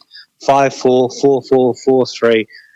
Auckland has been a revelation in attacking football. Auckland has won the most games the last 5 minutes and in added time. So the football has been, in my view, great to watch because of the scoring that we have seen. And we have seen some great youngsters coming through because of a lot of the established players had to go to somewhere else to get the huge pay packet. So to me, the A-League has been an exciting product that, yes, it has been under-marketed, undersold, but when you look at Segic, he's a sub, and he ended up with 13 goals. Milanovic from Western Sydney, 13, and this is the first time in the league that we don't have a runaway Golden Boot winner. Before we had James McLaren out there, catch me if you can. Now we got Botic. We had Cummings, we had plenty of players, mate. We had plenty of goal scorers, mate. We had tons of them. I mean, we've diluted it over the last 4 or 5 years. But Alan raised it earlier on. I mean, the A-League's turned into like a sort of youth development team, a development competition. I mean, I can take you to Sunday League and watch games at 5-4, and it's great. It's entertaining, but that's not a reflection on the quality of the overall players. And that's not to say that the young lads have no good potential. But we're talking about our elite competition in this country. It shouldn't be a development league. No. I mean, it just shouldn't be. You know, and anyone that looks at this league and looks at the devastation at these individual clubs who are hanging on for grim death, where players are not getting paid some weeks. Mm-hmm. You know, it won't make 28 seasons like the NSL. We will have a league. It always rises from the ashes. But the current structure of this A-League won't be around in 3 years in a pink fit. Davo, when you saw the games you saw Jason play. You saw Jason play at the games. You went to the games. How many go to those games? I mean, it's probably packed, isn't it? The games were it depends on the different stadiums. They were getting good crowds, but when I say good crowds, some of the stadiums were like 10,000, Jesus. Sizes and stuff like that, but the crowds were, the big clubs, like they fill all the stadiums all the time, but the medium ones, like I think COVID has a big thing to do with life. Yes. Regarding even in Greece, the standard of living is so hard, and it's played an impact over there as well, all over the world, So these are the other things, the other factors that maybe you. But if you're talking just pure football, that there was some games where there might have been 3,000 or 4,000, 5,000, there instead of being, but cost of living and the dollar is being spent, and sometimes it might be a decision, and the other thing, Ken, is there's no more Del Pieros here, or No. we're talking world class calibers now. Dwight York, York, Emil Heskey, geez. You could go on, and the Broiches and all that sort of stuff. He was a genius. He was an absolute genius. There was a lot of good players, European players, that came to Australia, and quality still got and still made an impact, and they had a big impact with even the younger players, showing them about what the standard is. Just by looking at them. You know what I mean? Exactly. So, but times are tough at the moment as well, with regards to the dollar and how the dollar's spent and where the dollar is.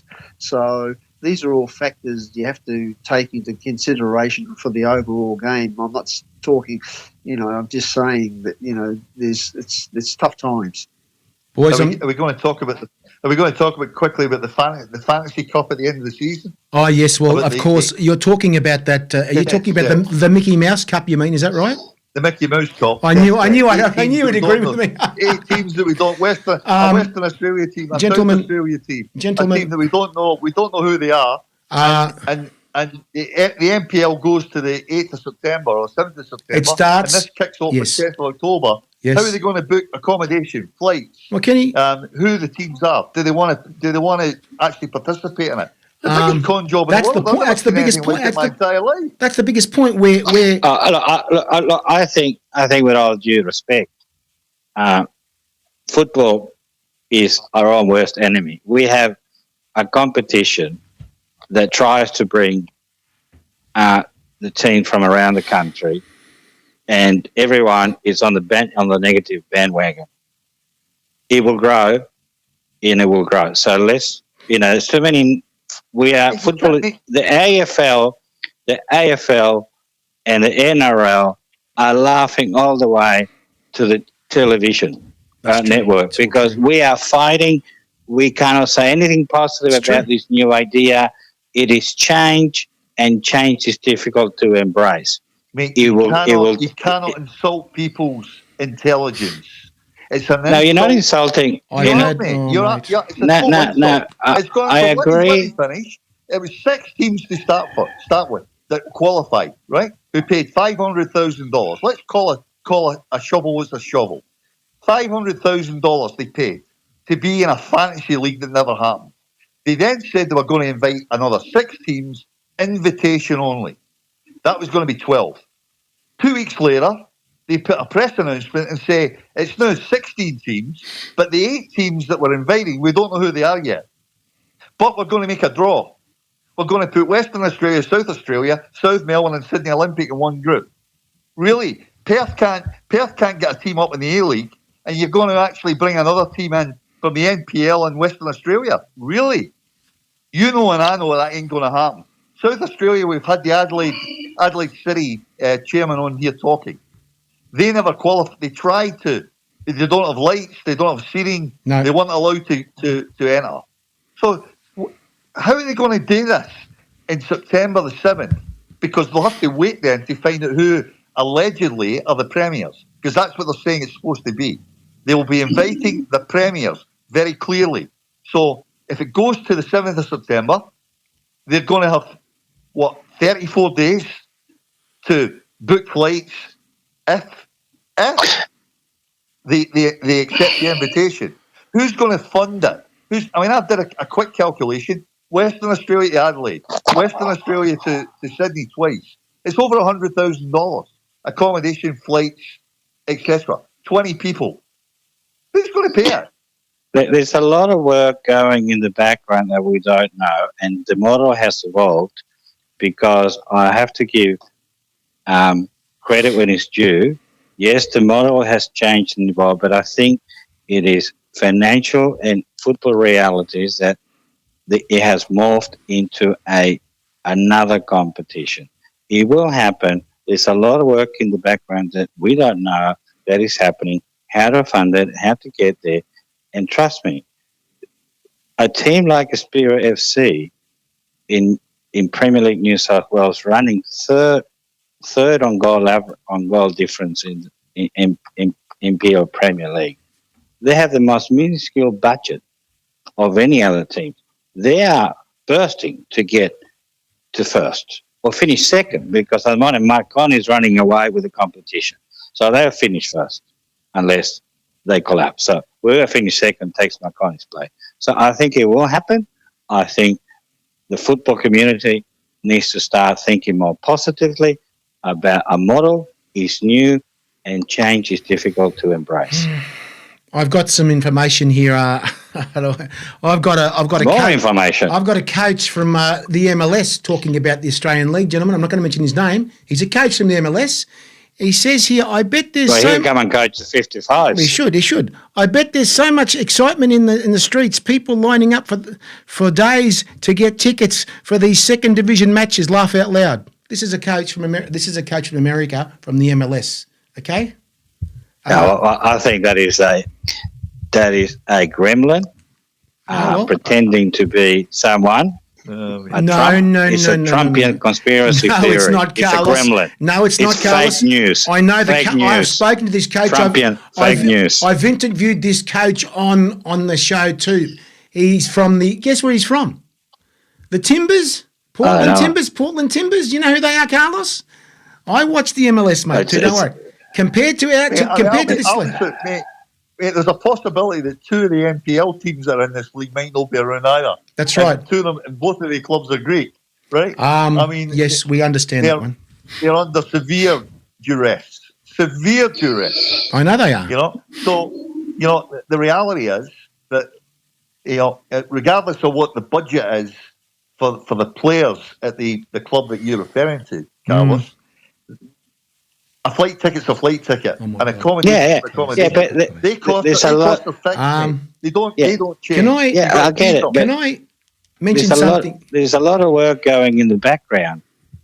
Everything. Hang on. Everything. For 5 years. There was a friend. Let me tell you. During the NSL, 2007, actually longer. 2017 started this. They it's still going. The idea of a Super League, and it's morphed into so many different things. Women, full-time grounds. It's morphed and morphed, and always an excuse. There's always an excuse. We'll delay it for another year. We'll delay it for another year. I don't know. Really? I want to bring Davo into this one too. Now, Davo, when you played at the beginning, when did you start playing at South Melbourne? You played, was it the Phillips League? Was it the Phillips League itself? Was it the same time Kenny did too? I don't know whether you guys have heard this. I went to South Melbourne in 78. Okay, the year after. Okay. This is what I've heard, Kenny. When the Phillips League started, you had a friend of mine was playing. He spoke to me in Brisbane about maybe 30 years ago, and he spoke to me what was going on at the time. There was no money at Brisbane City. No money at Brisbane City, right? When they started. Of course, they played in the Phillips League. And he said to me, sometimes I'd have to catch a bus from Brisbane. Is this true? A bus from Brisbane to Sydney to play. Have you heard that before? Yeah, why not? Have you heard that? You guys heard that before? They had to drive to bloody. Good luck getting a bus from Western Australia to play. I knew you'd bring that up. Have you guys heard these things? I hope it's got water wings. Anyway. Mate, I was at South. I never seen that happen. Mate, I couldn't No, believe never it. either. Brisbane City Mate, we used to Sydney. We used to fly. Mate, we used to fly because the games were Sunday 3:00, right? And you know what I think about that. That's when all the games should be played. Exactly. And we fly. If we were going interstate, we fly Saturday afternoon. We get in wherever it is, Melbourne or Sydney. Dinner. We'd be taking a movie or whatever, and then we play Sunday. Fly back Sunday night. That was how Olympic did it. In and out, right? Yeah. And it was, but we were sponsored. Qantas was one of the sponsors. Yes. And then we had somebody else. I forget who the other airline was. Ansett. So we had sponsorships with airlines back then, But the days are gone, Yeah, I mean, when you think that our national team gets sponsored by Subway, that's the best they can get. Oh, boy. Qantas used to be this. Qantas Socceroos. Yeah. The Qantas Socceroos too, mate. Yeah. But when you think we've got to the point where our elite sponsorship is an American franchise Subway group, it's quite iconic, really. Or ironic, no iconic. It's ironic that's where it starts, and then anything from there.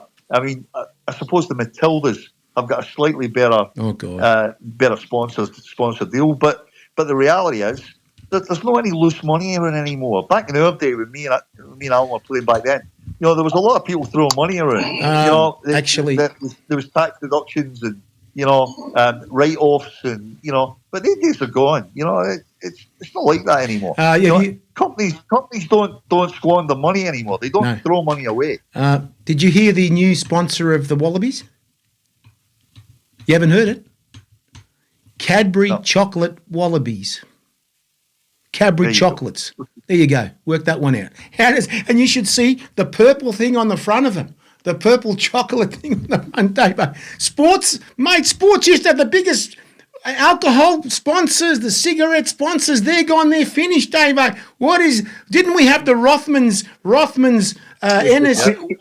It was the Quick campaign. There you go. And even to get rid of the cigarettes, mate. Jeez, mate, what is going on? You're right. We had the Rothmans medal. The Rothmans medal, yes, that's right. Where's it gone, the Rothmans medal? For God's sakes. I mean, the Winfield Socceroos. Exactly. Socceroos.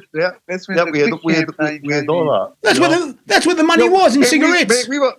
We were prostitutes. We'd take money from anyone. Mate. It didn't matter what it was. Even to stop all these sponsors, the cigarettes, how much money they were making, and they were splurging money everywhere in sports and things. Look at this, the Cadbury chocolate bloody Wallabies. How does that feel with you? You're talking about the sandwich Socceroo. Call them the sandwich Socceroos, mate. Better off, I think. Jeez, mate. Huh? Well, mate, it's funny. We'll see what happens. We'll see what happens with the TV rights. I mean, they've got no. 426,000 they got. Oh no, $426,000, and that's the straw that broke the camel's back at Central Coast Mariners, by the way. Because their expectation, the owner expectation was 1.4 million, so it was a $1 million shortfall. And he threw his arms in the air and went, "Enough, I'm out." He wants 350 million. Was it 3.5 million? And they want someone to buy now the Central Coast Mariners. What Charlesworth has done, and he 3.7 million for 75%. Good luck. Are you serious? Good luck, Dave. Is there any Greek? No assets. There's no. They don't own the Bill Pappas is up there somewhere. There's nothing there. Bill Pappas has money. God help us at Sydney Olympic. Actually, you're right, mate. There's a mate. They had an offer for 3.7 for the whole club, and they knocked it back. They're mad, and that was about eight weeks ago. They're mad. It back. They're mad, and they're mad because apparently they've sold the Centre of Excellence. That's been sold. And all right. Okay, running out of battery as well, so Davo, sorry for holding you up all night, mate. Sorry there. But this is the passion passion of the football, mate, and we come up with crazy things and everything. So let's just one more thing. Ruben Zadkovic is gone too. So how many coaches does the A-League need? Kenny, you can make a comeback. Dave, I'll make a comeback in coaching as well. And we're going to coach all the A-League clubs, mate. Be fantastic, wouldn't it, Kenny? Oh, dear. Mate, where are they going to? You're going to feel sorry for Ruben. I can't believe this. He has some exciting youngsters coming through. And they have shown great potential, and they have played some really decent football. But they're just immature to win games. And I think he set the foundation on a shoestring budget and he paid a penalty. But if he doesn't have the personnel, he can't do miracles. But the next coach that will come in, whoever they might be, Baltanas or whoever they might be, has a very good, solid foundation to work with and improve it. See who takes these positions. There was 4 coaches needed now in the A-League. 4 coaches. Who's going to take over, Kenny? 4 coaches needed. Yeah, Michael Baltanas is Brisbane. What's he going to be paid for? What's he going to be paid? You tell me. That's the other thing. He won't get paid. I don't know. They got no money there either. Boys, it's so much. Got to go back to the old days when we used to get our money put in our shoe. What? Davo, you never. All the bonuses were in my. We come back in from training and the money was in my shoes. But Davo, you've never heard nothing like this in the NSL, is that right? You've never heard anything like this in the NSL. Like Gary, NSL was a smooth competition, mate, running and working. Have a listen to this stuff. 4 coaches gone in 1 year. I mean, in fairness, I had 7 years at Olympic and I went through 9 coaches. Oh, so, gee. I don't know if it's smooth.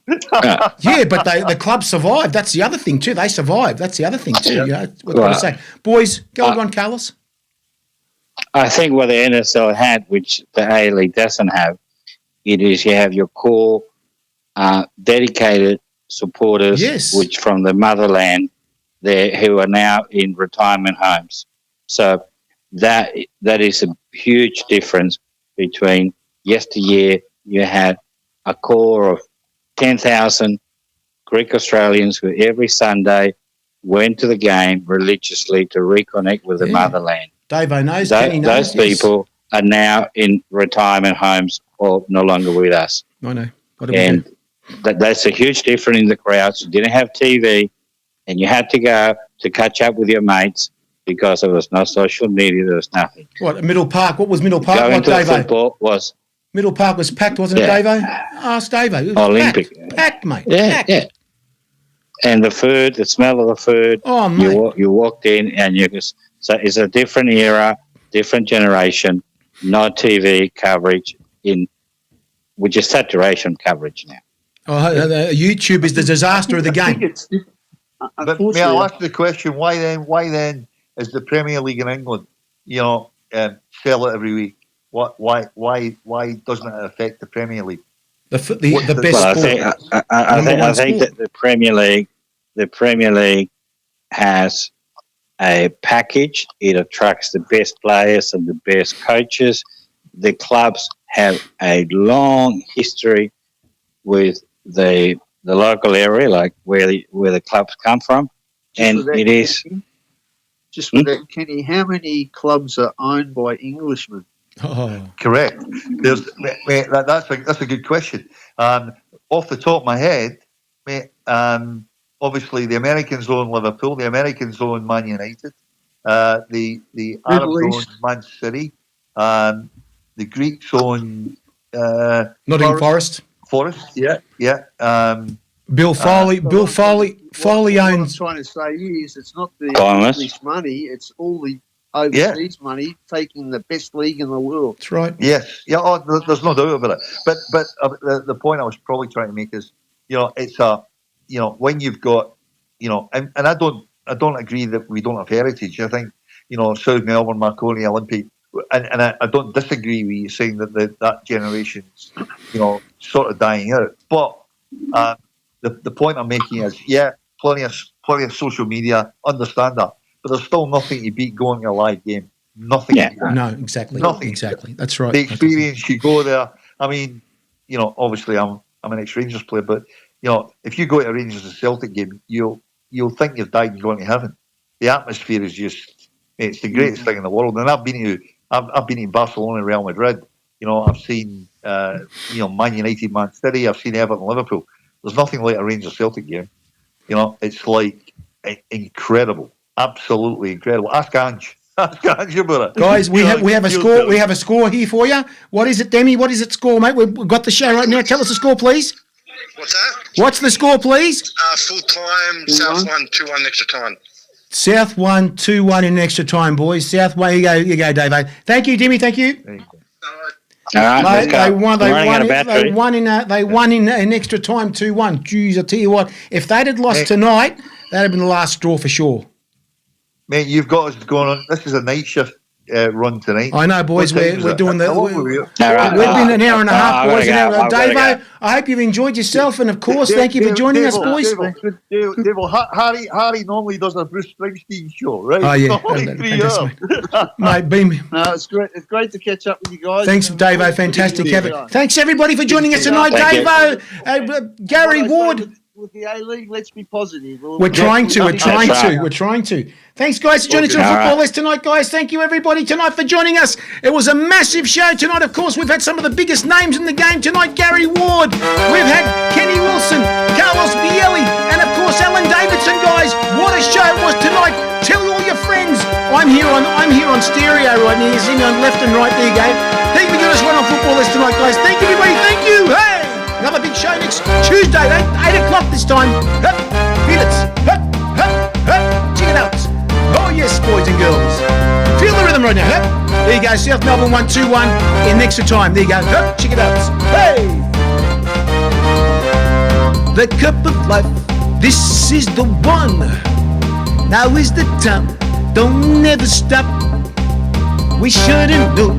Gotta be strong. We should've known right from the top. And when you feel the heat, the world is at. Good night, guys. Thank you for joining us. See you next week, Tuesday at 8 p.m. this time, guys. Not the graveyard shift tonight. Thank you, guys. Thank you for joining me. Thank you. Do you really want it? Here we go. Are you ready? Let's do it.